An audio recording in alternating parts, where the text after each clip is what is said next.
তুমি এখন ডিস্টার্ব করি না আমাকে। এগুলো হচ্ছে সব রান্না করা ভাত, একটু একটু করে শুকাইছি এখানে জানালাতে রেখে রেখে চুলার নিচে দিয়ে। এগুলো খুবই অল্প তেলে ভাজতে হবে।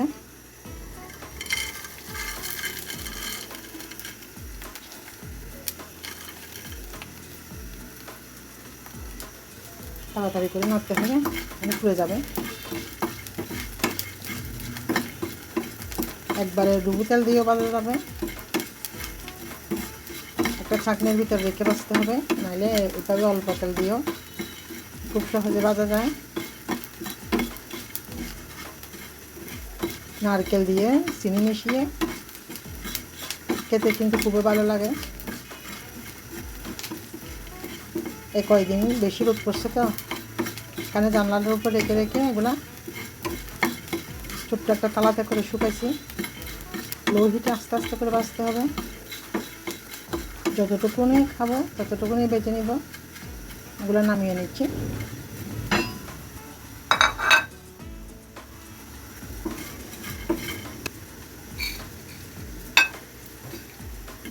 কি ফিশ দিয়ে ভাত মাকে দিয়ে আসছি না, এখন তোমার জন্য চিকেন সিদ্ধ দিছি।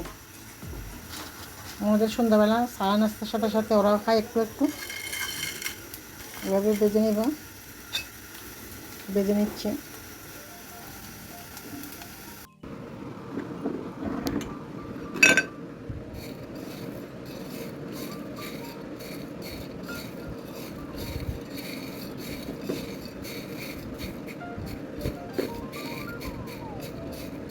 বেশি গরম।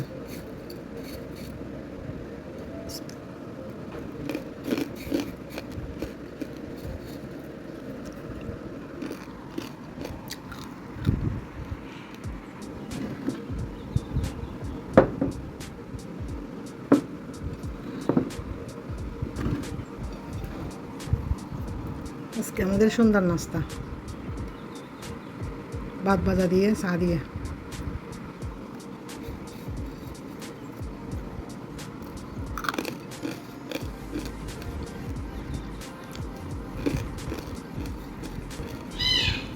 মা কেন ঢুকছ?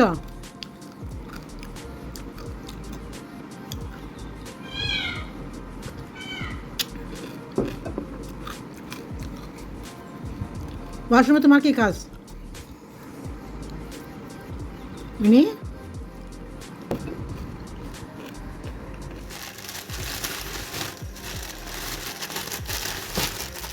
এই টুকটুক,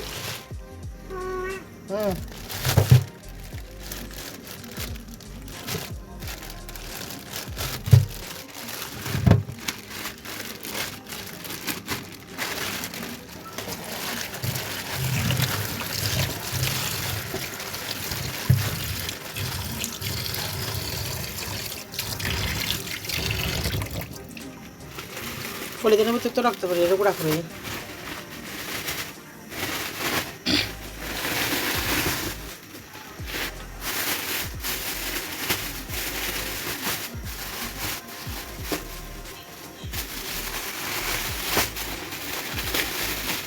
চিংড়ি মাছ ঢেঁড়স দেখবে মানে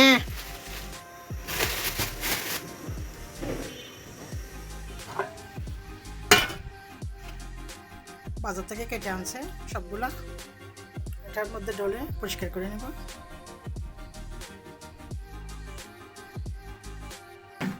এভাবে পরিষ্কার করে নিয়েছি।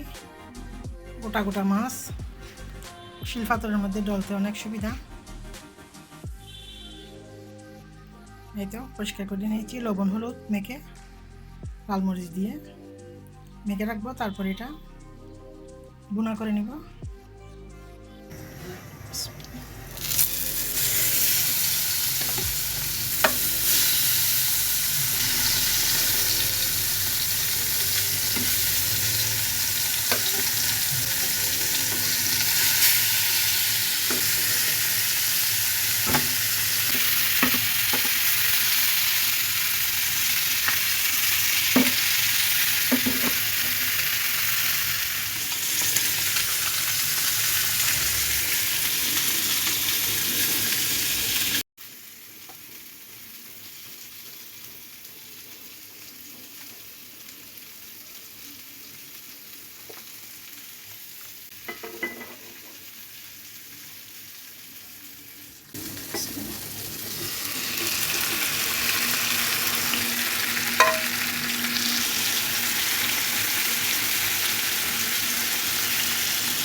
আসসালামু আলাইকুম, শুভ দুপুর সবাইকে। হয়ে গেল দুপুরের রান্না, ভাত রান্না, চিংড়ি মাছ দিয়ে ঢেঁড়স রান্না, আর হচ্ছে তেলাপিয়া মাছ ফ্রাই। রাতের অনেকগুলো তরকারি আছে, সেগুলো এখন গরম করবো না, আপাতত এগুলো দিয়ে দুপুরবেলা খেয়ে নেবে সবাই।